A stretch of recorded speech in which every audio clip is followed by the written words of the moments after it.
Racikan Berita 1. Bismillahirrahmanirrahim. Assalamualaikum warahmatullahi wabarakatuh. Kembali dalam program IC Televiso bersama Kusma Maria dan sahabat saya Iksan Tunisi, Dr. Iksan Tunisi. Kita membahas tentang berbagai macam persoalan baik global maupun domestik. Mudah-mudahan apa yang kita sampaikan bisa mendapatkan bisa diterima oleh para pemirsa sebagai bagian dari pembelajaran, sebagai bagian dari mencerdaskan kehidupan bangsa. Nah, kali ini kembali lagi kita sudah bahas banyak sekali isu Trump, isu Palestina, isu Ukraina, isu Cina, isu berbagai macam isu global. Tapi pada saat yang sama juga IC Televiso tetap untuk mempelajari what's going on, apa yang terjadi di negara kita yang kita cintai. Tapi lagi-lagi sebagai political scientist, Bang Mursi juga, Bang Mursi ini banyak ekonomis, political scientist dan ahli hukum, hukum tata negara. Tapi sebenarnya hukum tata negara itu mirip banget dengan politik, tapi persoalannya kawan-kawan yang berada di hukum tata negara tidak belajar politiknya. Jadi kadang-kadang ada miss-nya di situ, tapi karena Bang Mursi juga belajar politik, jadi ya dapat gitu ininya, gitu, nyambung di dalam konteks itu. Dalam konteks kalau kita bahas tentang negara kayak gitu ya, dengan yang kita sebut sebagai the modern, ya, munculnya modern nation state, the separation between state and church, pemisahan antara gereja dan negara, state and corporate versus state versus corporate. Ini yang modern nation state dulu, yang di Eropa, di dalam konteks pemisahan agama dan negara. Di dalam konteks itu munculnya modern nation state. Dia sekuler, dia gunakan diksi-diksi ilmiah seperti yang disebut dengan human. Jadi ada full human, ada less human. Ya, sumbernya itu adalah akal, tapi kita tahu akal itu juga terbatas. Tapi bukan berarti di Islam kita nggak guna akal, itu akal takilun, akal tatafakarun, itu juga menjadi sangat penting. Reason itu penting di dalam Islam. Nah, ini juga dalam konteks itu. Kemudian produk dari modern nation state itu citizenship. Ya. Kalau kita bahas pemikirannya Thomas Hobbes misalnya, apa yang dilakukan oleh negara modern ini? Disciplinary state. Jadi dia gunakan polisi dan penjara. Jadi kalau kita lihat zaman Rasulullah nggak ada penjara ya, nggak ada kalau kita bicara tentang itu. Yang kedua lagi pendidikan. Ternyata pendidikan itu juga bagian dari bagaimana negara mengatur citizenship tadi, produk dari citizen. Yang ketiga health. Jadi health ini juga health issues ya, jadi bagaimana kesehatan. Makanya kalau kita lihat di negara-negara Barat yang menggunakan yang katanya demokratis di dalam pemilu, itu seringkali yang digunakan adalah pendidikan, kesehatan, lapangan kerja. Itu diksi-diksi atau kebijakan-kebijakan yang selalu dijual di dalam konteks kebijakan-kebijakan politik. Inclusive growth. Iya. Nah, kalau kita bahas tentang bagaimana pembagian kekuasaan, kalau kita bahas tentang John Locke, ya ini filosofer dari Inggris, tapi pemikirannya tidak dipraktekkan di Inggris, karena di Inggris kan dia ada satu raja, terus kemudian dia ada House of Commons dan House of Lords kayak gitu ya. House of Lords lebih banyak diangkat di dalam konteks model Westminster sistemnya UK. Dia nggak terlalu penting di dalam konteks House of Lords-nya, tapi tetap ada dignified di situ.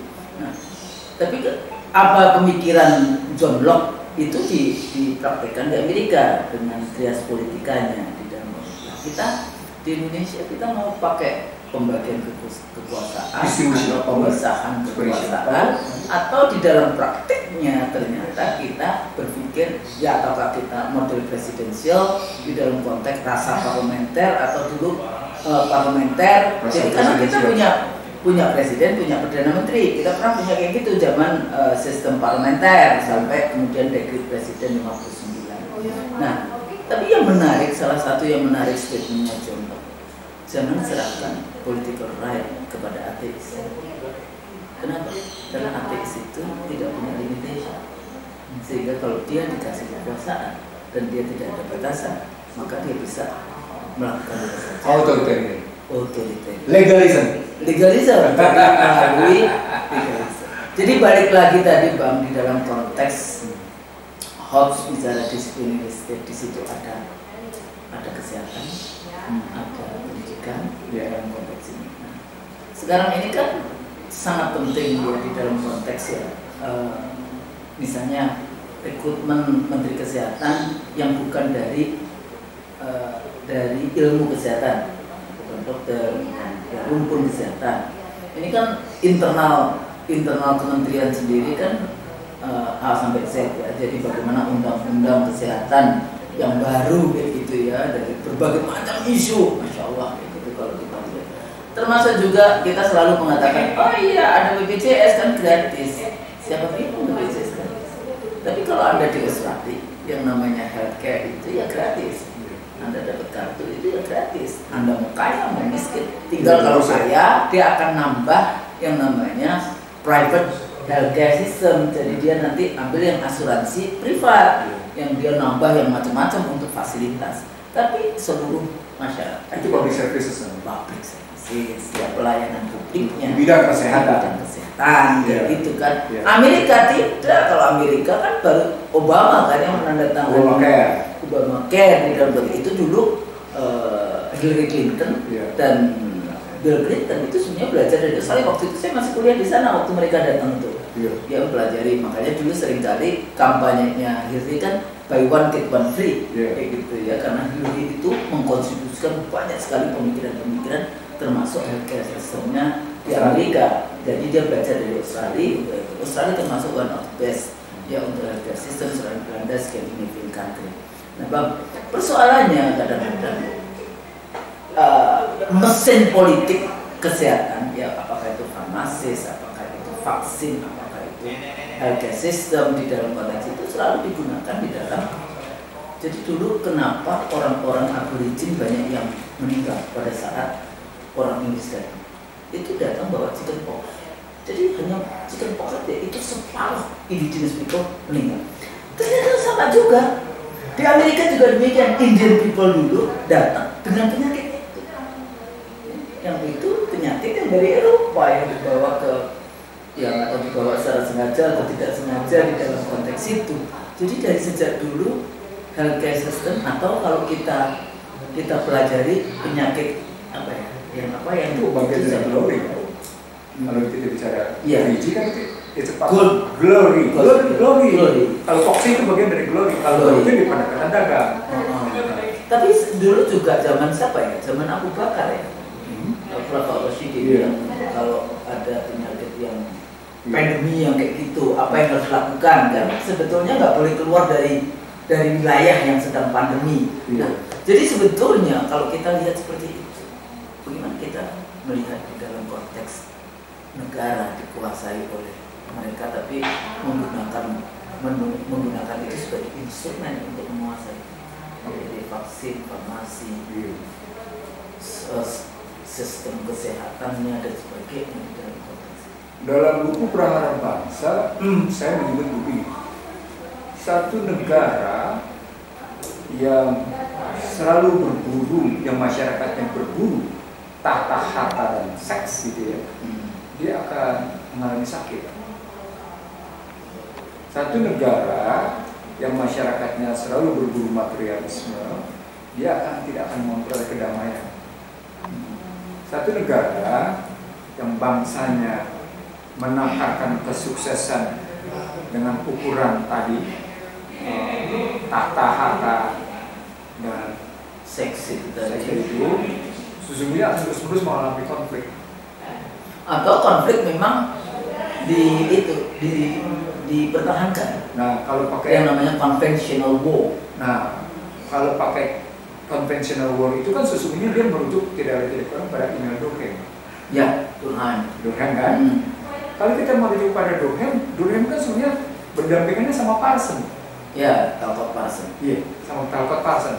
Kalau kita bilang Durkheim adalah formatnya konflik, sementara yang dicari oleh Parson adalah sibernetik yang merujuk pada kesepakatan dalam pendekatan fungsional, maka pertanyaan besarnya konflik materialism on materialism base, konflik on materialism base dan konsensus sibernetik on materialism base pada hakikatnya juga tidak menemukan hakikat.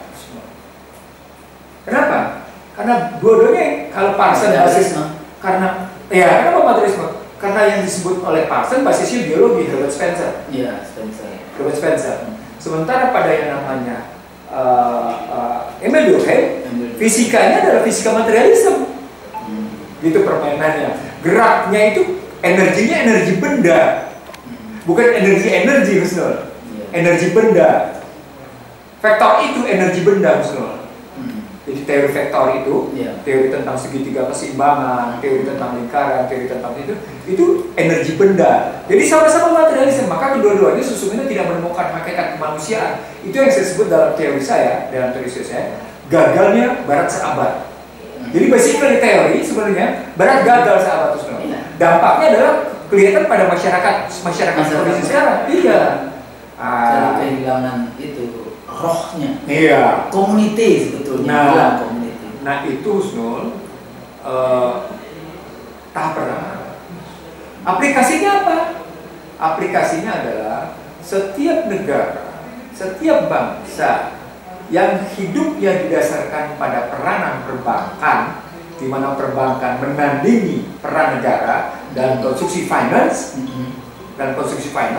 maka dia akan selalu terjebak pada debt. Itu terjadi di Amerika sehari ini. Dan itu tidak cuma negara, pada level citizens-nya, juga debt juga, utang juga. Jadi setiap bangsa atau setiap negara yang masyarakatnya, yang negaranya didasarkan atas peranan perbankan dalam rangka menghidupkan perekonomian, baik pada sektor mikro maupun makro, gitu ya. Karena basisnya basis pada soal surat utang, soal mortgage, soal macam-macam di situ, maka dia akan terjebak ke dalam tadi. Bagaimana negara tersebut sesungguhnya tidak akan menemukan hakikat harga dirinya. Malam menderita, siang terhina, kata Ali bin Abi Thalib, gitu ya.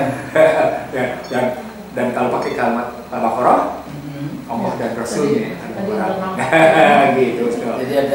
Jadi jangan pisahkan antara yang namanya kenyataan politik dengan metafisik. Iya betul. Karena pada akhirnya itu sama seperti Husnul tidak bisa memisahkan energi yang Husnul punya dengan tubuh yang Husnul punya, nggak bisa. Begitu bisa mati. Iya, rohnya nggak ada. Iya nggak ada. Itu nggak bisa dipisahkan. Dalam tubuh manusia saja ada energi dan ada fisik tubuh. Dan itu nggak bisa dipisahkan. Begitu dipisahkan itu yang disebut dengan perpisahan. Itu yang disebut dengan rojiun. Energi balik ke tempatnya, fisik balik ke tanah. Innalillahi wa inna ilaihi rajiun. Gitu. Sebenarnya ada istilah lain. Ada istilah mati, ada istilah wafat, ada istilah ajal. Jadi ada istilah tuh. Gitu, ada istilah kayak gitu. Tapi kita tidak membahas itu. Enggak masuk. Kita bukan ahli fikih. Lalu, tapi saya sering ngebahas itu. Tapi kita tetap, maksudnya ya, itu kan Islamic teaching. Iya. Jadi itu jadi bagian yang sangat makanya tadi saya katakan jangan pisahkan antara kenyataan politik dengan politik. Oke. Yang kedua Husnul. Yang kedua, setiap bangsa, setiap negara dan bangsa yang kesehatannya tergantung pada medical, modern medicine. Iya, pasti akan dijebak masuk ke dalam perangkap seolah-olah ular adalah penyembuh. Karena di situ katanya. Lambangnya ular. Katanya kan. Ular. Kan itu kan kepercayaan. Kepercayaan farmasi. Dan itu bangsa Ra dulu, dewa Ra dulu. Jadi modelnya begitu, ular. Kemudian ada mangkok yang bisa dianggap sebagai obat. Padahal itu pertarungan soal bagaimana racun. Dia bukan penyembuh. Bukan. Itu racun. Nah, kalau dalam konsepsi Islam itu dibedakan antara obat sebagai obat sifat dengan racun memang beda dia gitu. Nah di situ kata kuncinya apa? Di Islam sebenarnya madu ya.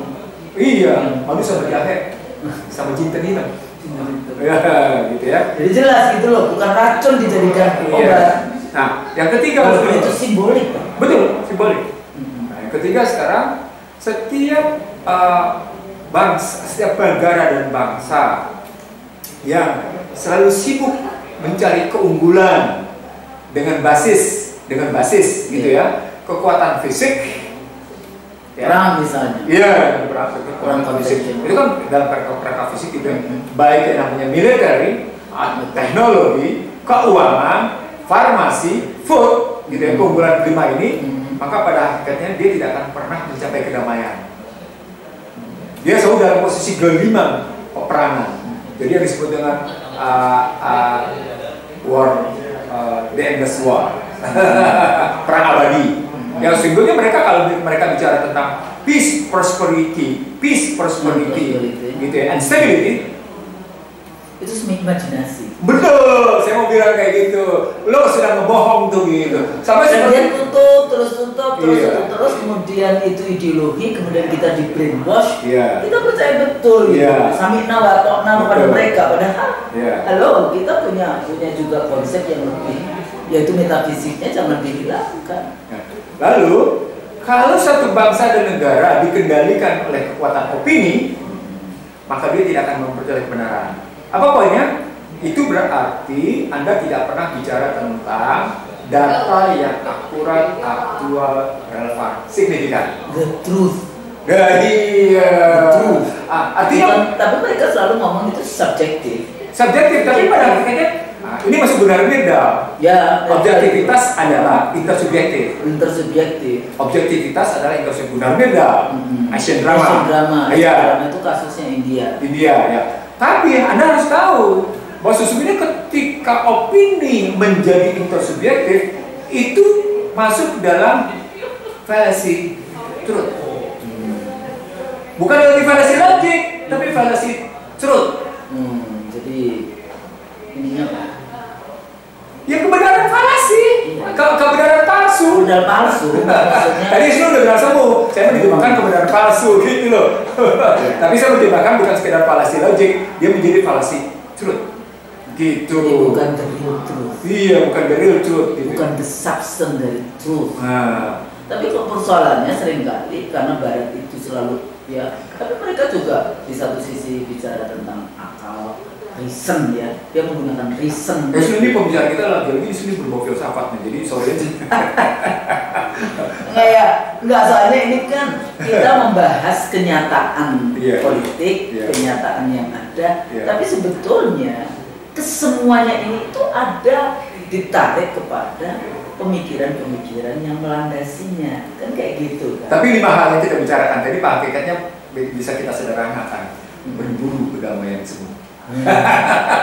Berburu kedamaian semu, padahal sudah ada kemudian ya. Yang hakiki. Yang hakiki. Ya ayuhan nafsul mutmainnah. Jadi Ila rohi rojalan mardi. Gitu. Mestinya. Itu bukan semu. Kan, Apa indikatornya? Ada dalam ketenangan kalbu dan ketenangan berpikir, sehingga wajahnya selalu tenang. Gitu. bercahaya. Bercahaya.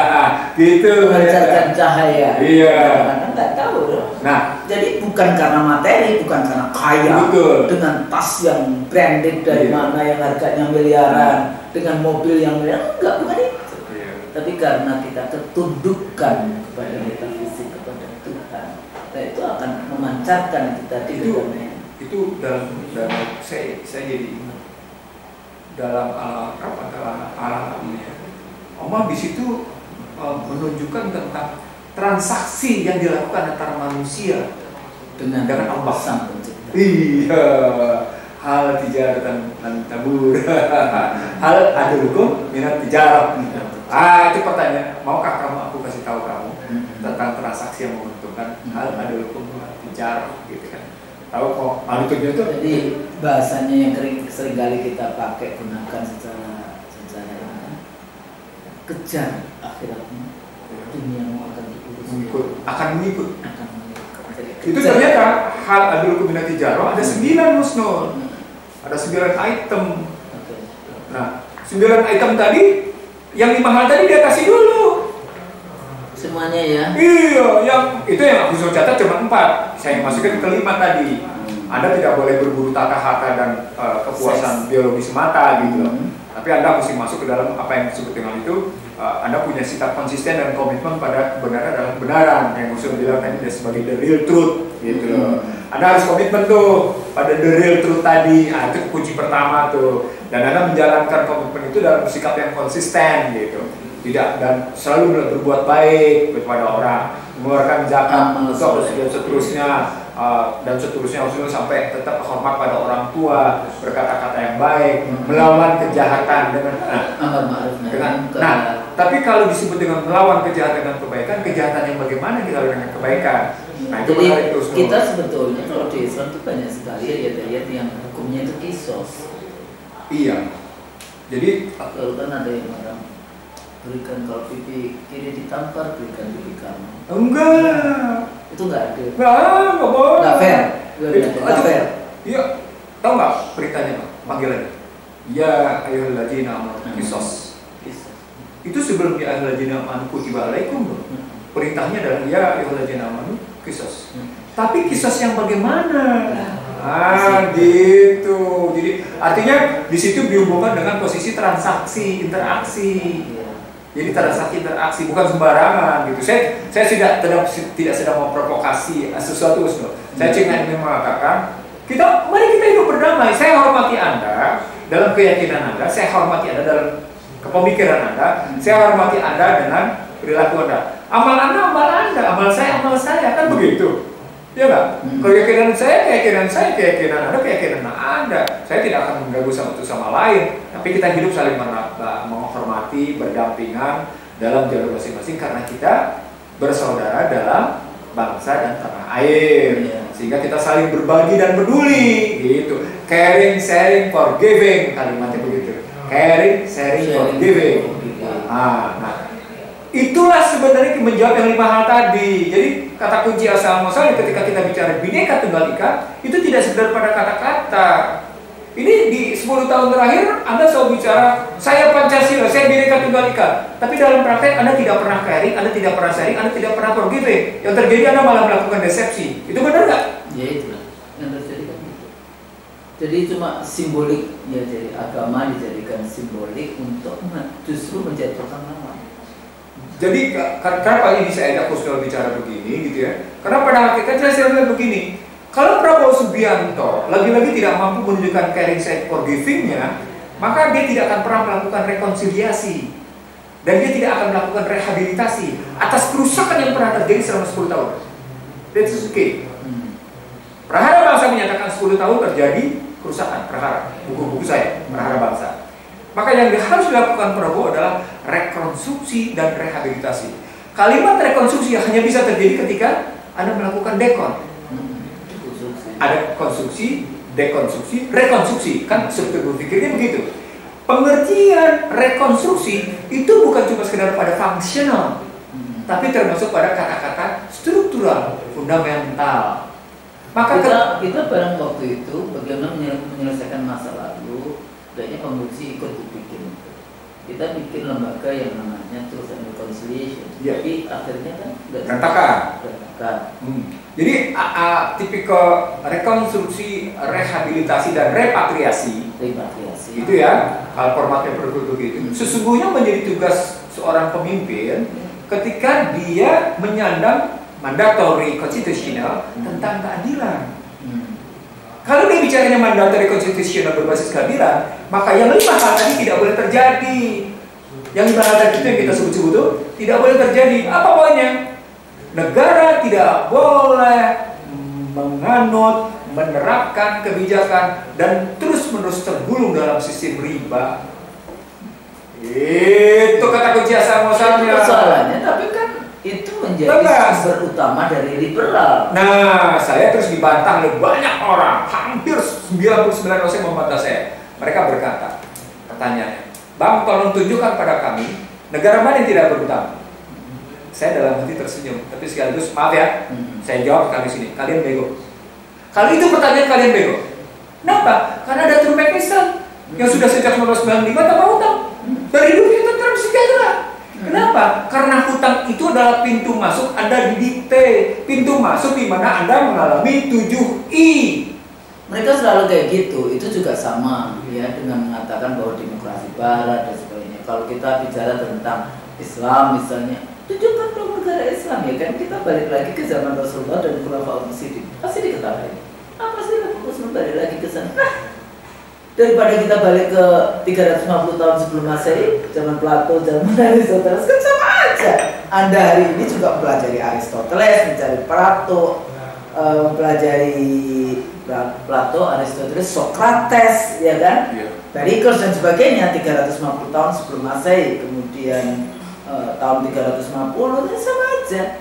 Jadi kan tinggal Anda mau masuk di sejarah mana di dalam kita melihat. Nah, karena aku sudah tahu, kayak gitu. karena aku sudah masukin dalam perspektif sejarah, saya sebut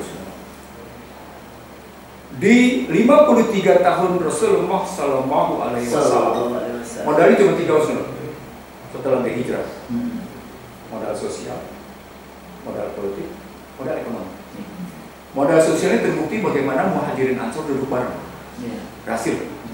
Dan berhasil menyingkirkan Dan Yahudi. gak cuma Muhajirin Ansor Bukan.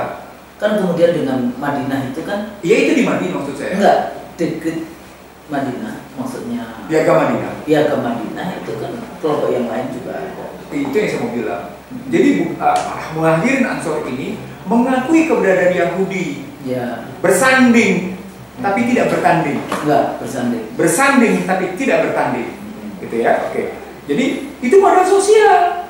Dia harus taat kepada Rasulullah. Iya, itu modal sosial. Modal sosial ini melahirkan modal politik.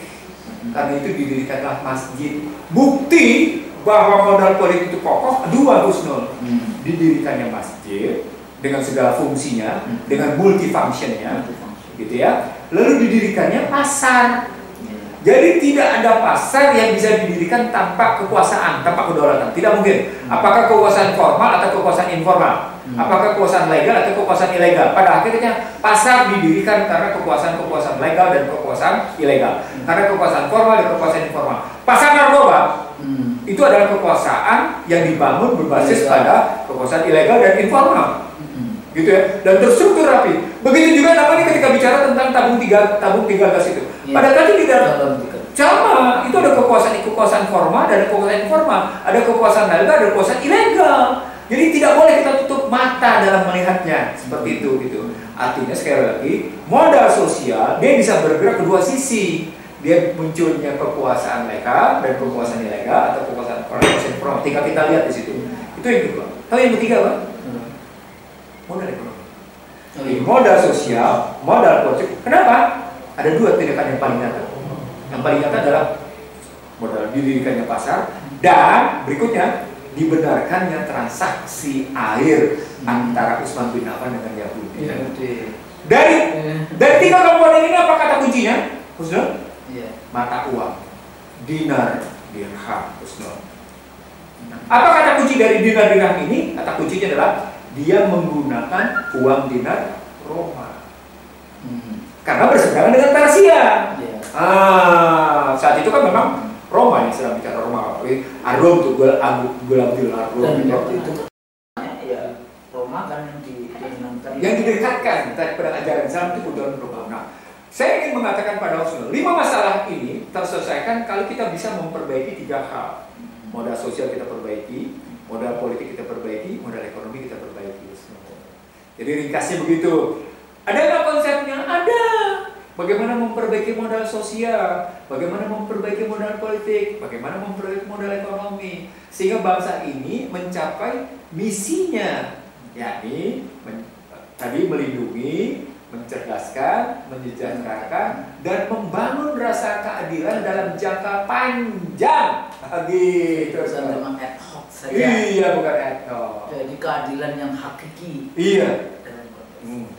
Karena menarik ya, tapi kalau ini agak berbeda bagi yang punya latar belakang political science. Kalau kita bahas tentang modal kapital, modal sosial, anak bikin kayak gitu ya, itu lebih hanya karena bagaimana strategi pemenangan pemilu. Tapi kalau di dalam konteks yang kita bahas hari ini itu adalah bagaimana kita membangun negara ya. Jadi modal kapital, modal sosial. Salah satu yang menarik waktu itu di Australia, Bang, itu pada saat Telkom mau dijual, itu semua pengkritik ya, scholars dan aktivis itu ngamuk kayak gitu ya. Dia bilang nggak bisa, ini waktu itu John Howard Perdana Menterinya mau menjual Telkom. Telkom itu milik negara, jadi mau dijual dan dia mengatakan bahwa sepertiga hasil jualnya itu akan diberikan untuk membangun environment, lingkungan di Australia. Tapi mereka nggak mau. Kenapa? Karena ini adalah modal kapital bagi bangsa Australia, gitu ya, negara Australia di dalam konteks ini. Nah, dari kita malah punya semuanya yang sebetulnya itu modal kapital negara, ekstraktivisme resources, semua yang namanya ya, sumber daya alam, SDA-nya kita dijual, diberikan. Jadi kita sudah kehilangan cukup besar. Ada dua contoh yang bisa diambil dari Australia itu semua. Pada perang Irak, media yang beroperasi itu 3, CNN, BBC, dan ABC Australia. Ya. Dalam perjalanan, ABC tidak mau mengambil leadingnya CNN. Kenapa? Karena ABC menyatakan CNN tidak fair. Pulang ke Sydney, digugat di ABC. Karena ABC itu publik. Dengan mudah ABC menjawab, bagaimana mungkin kami mengikuti CNN dan BBC, padahal kami harus bertanggung jawab kepada publik. Gitu. Karena ABC-nya Australia itu publik. Karena mereka melihat CNN dan BBC tidak fair waktu melakukan pemberitaan serangan menyerang Irak. Oke, itu yang pertama. Makanya Australia punya kebijakan oil for food. Iya. Jadi dia beli minyaknya Irak. Untuk Irak beli makanan, pangan, gandum ya. Itu yang satu, saya catat. Ada catatan penting yang bikin heboh juga di Australia. Apa itu? Ketika Qantas mau melakukan divestasi dan sudah mau dibeli oleh SQ. Nah ternyata privatisasi, kalau kita bilangnya privatisasi itu ya, dengan mengambil konsep kemitraan strategis, partnership strategik, kemitraan strategis, tidak melakukan pasar modal tapi melakukan strategis. Apa yang terjadi, Sur? Berbagai partai melakukan penolakan. Tapi apa yang terjadi berikutnya? Dibuktikan bahwa SQ melakukan penyuapan terhadap sejumlah petinggi. Iya betul. Maka batallah Qantas dibeli oleh SQ. Itu menarik, Gus Nur. Menarik. Artinya di situ saya melihat pabriknya punya integritas ditunjukkan oleh ABC, gitu ya. Tapi kemudian juga sejumlah partai politik yang punya integritas dalam menghadapi serangan modal. Gitu, Snul. Jadi sikap politik militer punya sikap, dalam politik moneter militer politik punya sikap, dalam konstruksi keuangan sebagai serangan politik keuangan politik juga punya sikap. Apa poinnya? Poinnya adalah harga diri bangsa. Jadi ini masalah yang tadi kita ungkapkan di awal pembicaraan kita, pada hakikatnya berujung pada integritas satu bangsa. Apa poinnya? Apa poinnya? Pendidikan. Suka tidak suka karena khusus pendidikan dari Sydney, gitu ya. Suka tidak suka, khusus diajarkan tentang kejujuran akademik. Kejujuran akademik itu bermula dari yang namanya usia 0 sampai dengan 5, 5 sampai dengan 15, 15 sampai dengan 25. Itu ditentukan awal, 25 sampai dengan 40, baru kemudian ada terjun ke masyarakat untuk menunjukkan. Then we have integrity on honesty basis. On honesty basis itu loh. Kalau parentingnya dalam konteks Islam sendiri ya, itu kan 7 tahun, 14 tahun, 21 tahun di dalam konteks itu lagi-lagi juga begitu. Bagaimana sama juga, cuma dipraktekkan atau tidak. Atau negara hadir atau tidak. Nah, disitulah balik lagi ke dalam konstruksi tadi. Satu negara akan hancur berantakan, satu masyarakat akan sakit terus-menerus, tersesat sakit terus-menerus jika dia tidak menyelesaikan akar masalah. Di mana itu? Di pendidikan. Nah, sementara pendidikan ada 4, sebentar supaya kita tidak salah. Pendidikan itu ada 4 lembaga. Yang pertama pemerintahan, karena dia memberikan contoh lewat tindakan dan kebijakan. Dia memberi contoh lewat tindakan dan kebijakan, lewat perencanaan, pelaksanaan dan evaluasi atas kebijakan. Termasuk anggaran di situ. Oke, pemerintah. Yang kedua adalah lembaga pendidikan formal. Yang kedua ini lembaga pendidikan formal. Artinya poinnya adalah dosen, guru, dan kurikulum. Oke, yang kedua. Yang ketiga adalah lembaga media sosial, lembaga masjid, gereja, apalagi kelembagaan masyarakat. Kelembagaan masyarakat itu melakukan pendidikan dengan benar. Di situ ya, media sosial, media formal, gereja, masjid, pura, gitu ya, semuanya di situ. Nah, yang terakhir keluarga. Yang penting. Nah, keluarga luruhnya. Iya, keluarga hancurnya negara. Gitu. Itu tesisnya. Gitu. Jadi artinya kalau kita mau mengatasi sakitnya masyarakat sekarang, karena kita tadi punya 5 masalah besar, suka tidak suka, setuju tidak setuju, adalah pendidikan. Karena pendidikan statusnya long term, maka kita ambil jangka pendek. Orang kadang-kadang Bang, maunya kan di pendidikan itu dia mau instan. Padahal nggak ada pendidikan yang instan. Nah, ketika Husnul bilang tidak instan, maka yang terdekat dengan mata kita untuk memberikan pendidikan terbaik adalah keteladanan pemerintah. Means yang butir pertama tadi, maka lahirkan kebijakan yang baik. Tunjukkan perilaku aparat hukum yang baik.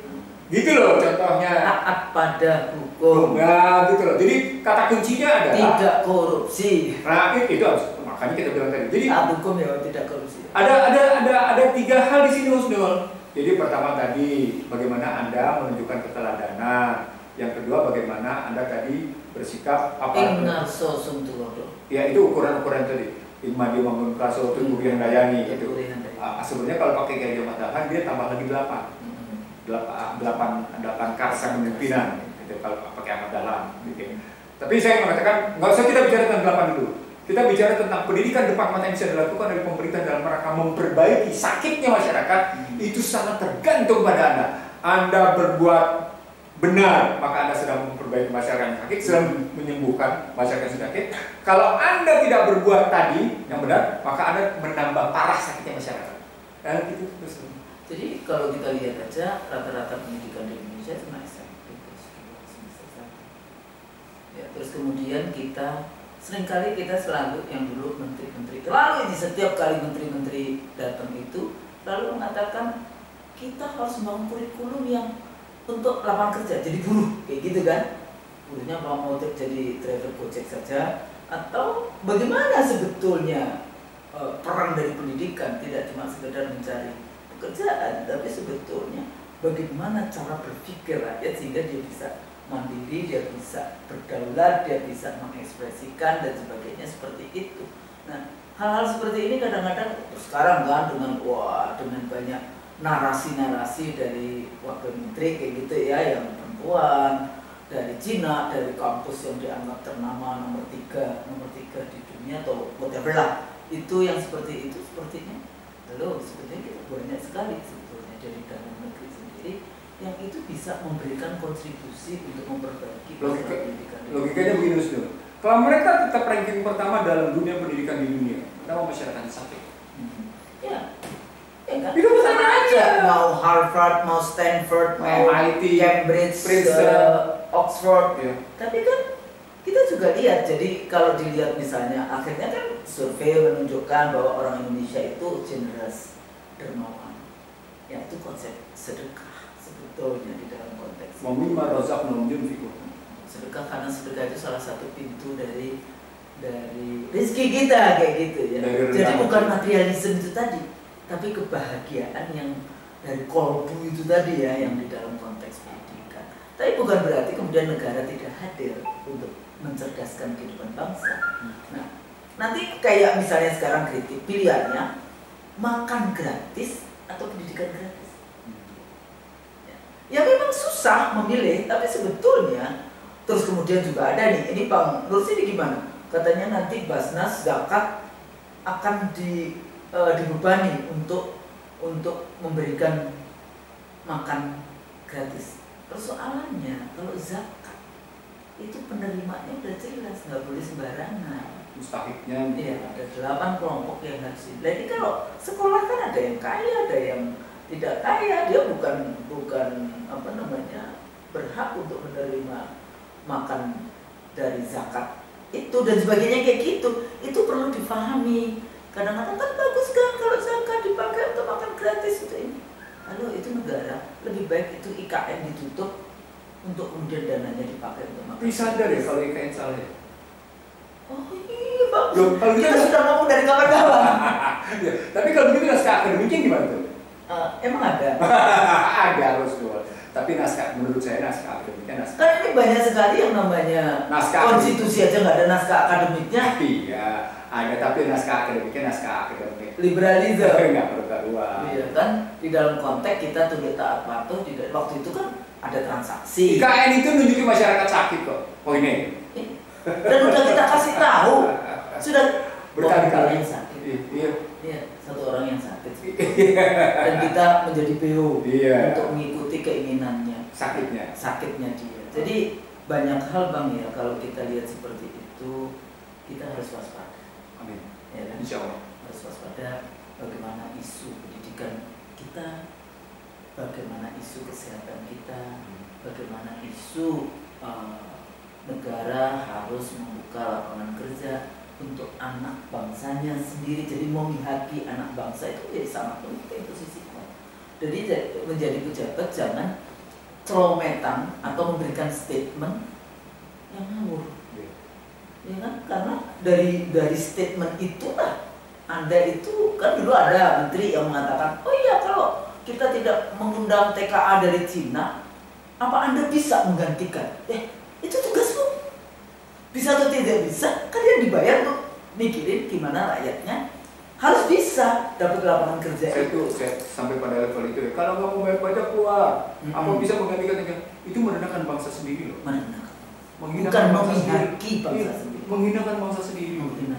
Itu tidak layak, tidak Itu patut sebetulnya menjadi pejabat dalam publik. konstitusi masuk di apa? Yang perbuatan tercela itu. Iya, nggak boleh itu pasal 8. Pasal 8 ayat 2. Iya. Bahwa ada pihak-pihak melakukan perbuatan tercela. Tapi saya terus menerus bagaimana mengatasi atau menyembuhkan masyarakat yang sedang sakit gitu ya. Jadi tadi keteladanan, yang kedua aparat penegak hukum gitu ya. Aparat penegak hukum. Yang ketiga, ini berkaitan yang harus lo bilang, alokasi anggaran. Oke. Di mana anggaran mengatasi pengangguran. Ulang, bagaimana anggaran mengatasi pengangguran sehingga mengatasi kemiskinan. Gitu. Ya. Jadi yang ketiga itu bagaimana alokasi anggaran mengatasi pengangguran dan kemiskinan. Mereka dulu bicaranya di era SBY, saya ingat betul ini konsepnya Rizal dan kawan teman-teman waktu itu termasuk saya, yang disebut dengan pro job. Gitu ya, pro job, Pro orang miskin, pro pekerjaan dan pro growth. Nah, jadi ada 3, pro job, pro growth. Sebagai aplikasi dari inclusive growth, gitu kan, pertumbuhan inklusif, gitu ya. Oleh kemudian istilah itu di bawah Joko Widodo hilang, karena itu kita masih menjadi BO. Waktu itu yang diperkenalkan oleh Bank Dunia dengan istilah inclusive growth, kita ikut-ikutan menjadi BO. Padahal sesungguhnya kata kuncinya adalah bagaimana kita memperbaiki kebijakan fiat money, bagaimana kita memperbaiki kebijakan riba, bagaimana kita memperbaiki kebijakan anggaran tidak dalam basis penghisapan, tidak dalam basis yang namanya penjajahan ya itu ya. Iya, dan tidak dalam basis menempatkan masyarakat sebagai objek, tapi masyarakat sebagai subjek. Jadi tadi soal bagaimana keteladanan, soal bagaimana aparat hukum, bagaimana soal alokasi anggaran. Yang keempat di sini kebijakannya, gitu ya, harus dibangun yang namanya kerjasama masyarakat dalam rangka, kalau kita bilang civil society, harus dibangun kerjasama masyarakat dalam rangka bersama-sama dengan pemerintah mengatasi problem-problem. Jadi kalau dulu ada cerita itu yang kolaborasi. konsep Cuma kolaborasinya bukan dengan DPR ya, bukan dengan masyarakat. Karena Iya. target grupnya pemerintah adalah warga negara dan masyarakat itu. teorinya, teori siklikal. Siklikalnya adalah karena sumber kedaulatan dari rakyat, maka kedaulatan rakyat dijalankan bagi rakyat, gitu loh. Kalimatnya untuk rakyat. kalimat. Demonstratos. Nah, tapi ada tetapinya, bukan cuma sekedar bicara dalam rangka demonstrasinya, tapi dalam hak-hak dasarnya. Jadi hak-hak dasar masyarakat dipenuhi. Apa poinnya? Poinnya adalah Anda tidak mengkomersialkan hajat hidup orang banyak. Jadi bukan privatization. Iya. Dijual dan Nggak bisa. ya. Iya, nggak boleh. Tapi dulu kalau kebijakan zaman Pakto zaman Orde Baru dulu sama nggak dengan yang model sekarang? Nah, ketika cerita Pak Nov dan Pakto itu sebenarnya asal muasal kelanjutan dari deregulasi, debirokratisasi. Ya, itu yang sebelumnya disebut oleh Bang Rosi sebagai Thatcherite dan Reaganite. Dan itu sebenarnya konsepnya itu konsep dari Chicago Boys misalnya. Jadi kalau awal Orde Baru itu mafia Berkeley, itu cuma untuk Indonesia saja. Kalau mafia Berkeley itu orang-orang ekonomi yang kuliahnya di Chicago. Berkeley dulu ya mafia Berkeley. Tapi kalau ini pemikiran-pemikiran yang dikembangkan di Chicago tapi untuk global kayak gitu. Jadi Thatcherite, Reaganite, privatization, deregulasi, debirokratisasi, dan sebagainya yang kayak gitu. Walaupun lucu dulu yang universitas BHMN gitu ya, 7 universitas waktu itu mengatakan bahwa deregulasi, otonomi dan sebagainya itu sesuatu yang tidak bisa, dia nggak tahu bahwa itu ada konsep liberal. Itu ada ilmunya, itu ada konsepnya, itu 80-an yang kita kenal dengan Thatcherite dan Reaganite.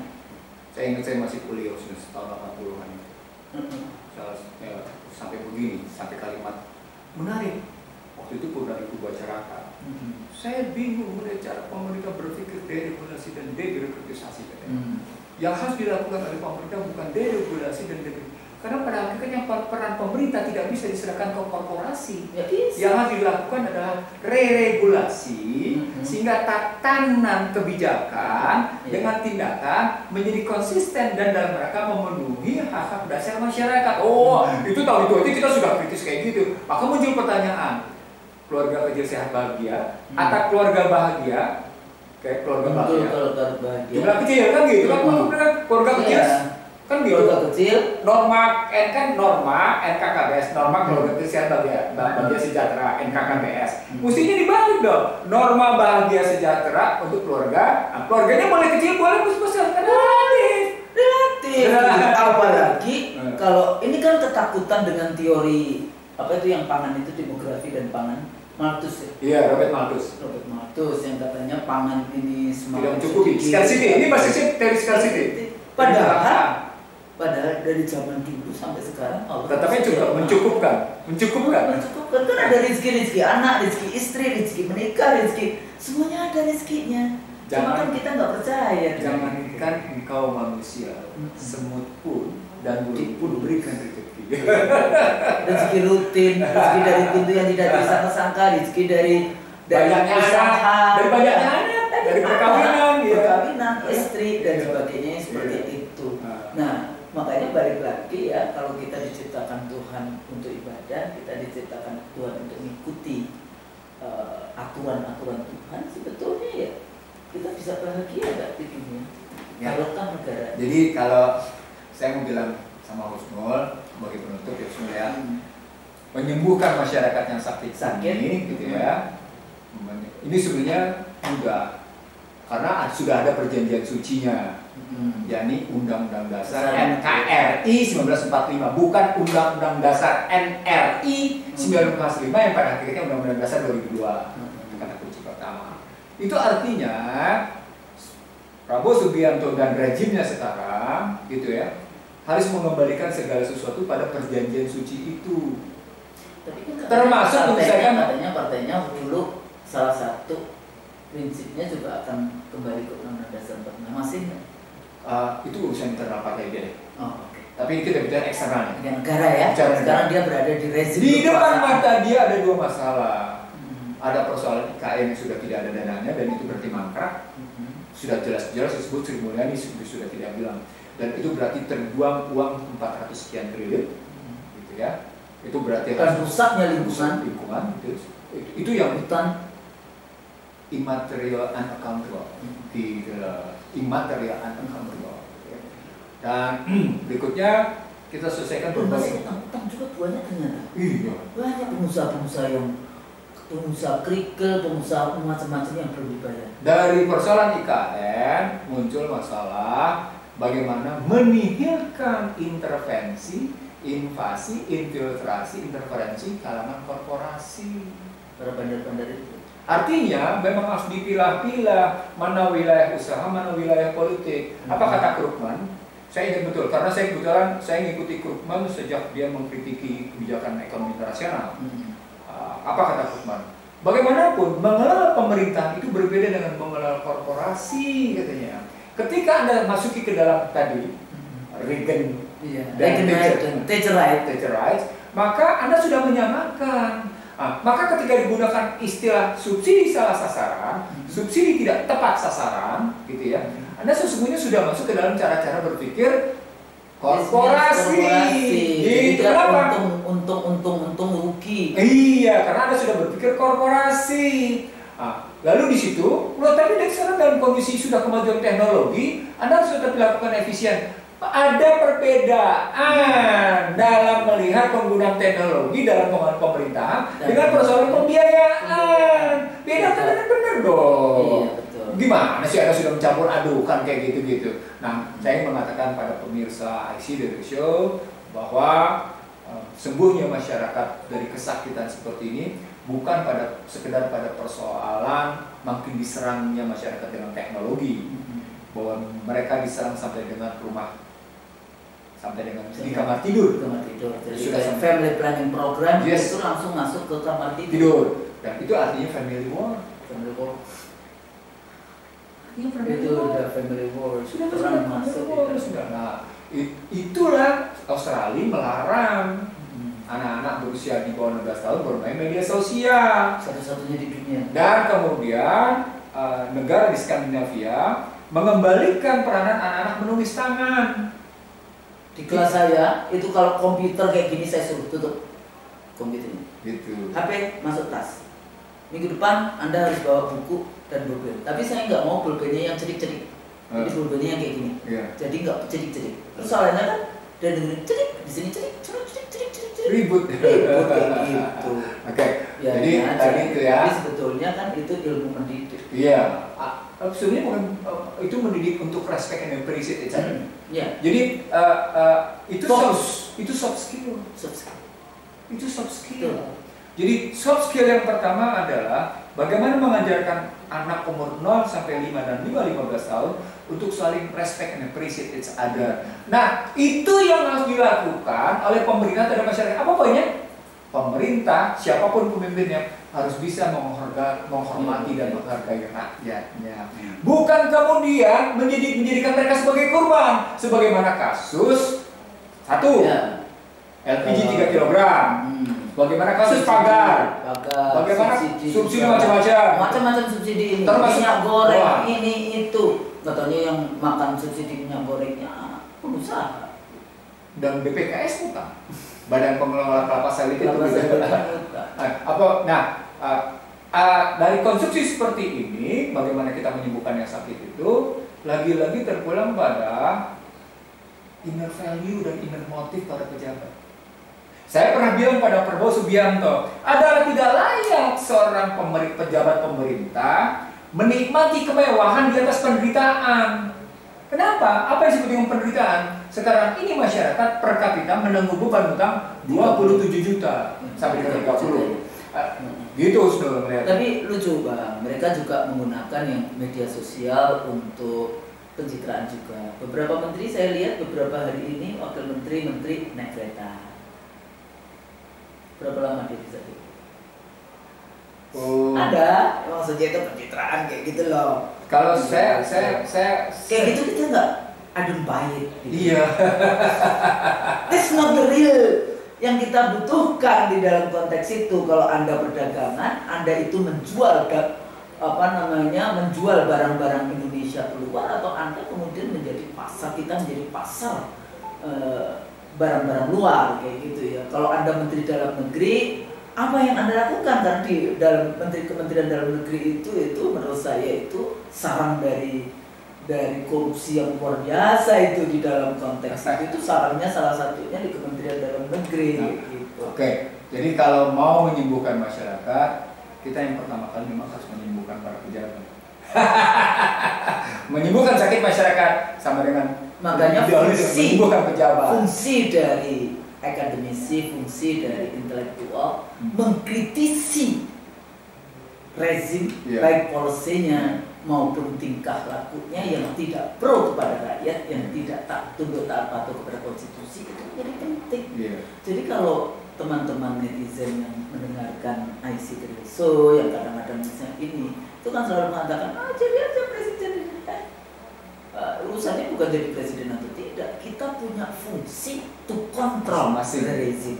Sebagai warga negara, kita wajib, dan kita punya ilmu walaupun sedikit, kita wajib yang namanya meluruskan apa-apa yang tidak lurus dari rezim yang berkuasa. Kayak gitu. Mereka lupa kalau kita lakukan adalah wujud dari caring, sharing, and forgiving terhadap kondisi kehidupan berbangsa dan bernegara. Sebagai ikhtiar untuk memperbaiki kehidupan bangsa dan negara. Boleh, kenapa? Dan itu malah jangan nyinyir, jadi aja pejabat. Iya, kalau jadi scholars, Anda tahu, Anda diem aja, maka itu adalah selemah-lemahnya iman. Saya kira gitu. Ya, jadi pemirsa IC Trilso, terima kasih sudah rajin atau sabar di dalam mendengarkan kajian-kajian conversation to scholars Bang Mercy, Dr. Ihsanuddin Nursi, dan saya semua. Kalau salah kami mohon maaf. Nasrullah wa barakatuh. Wassalamualaikum warahmatullahi wabarakatuh.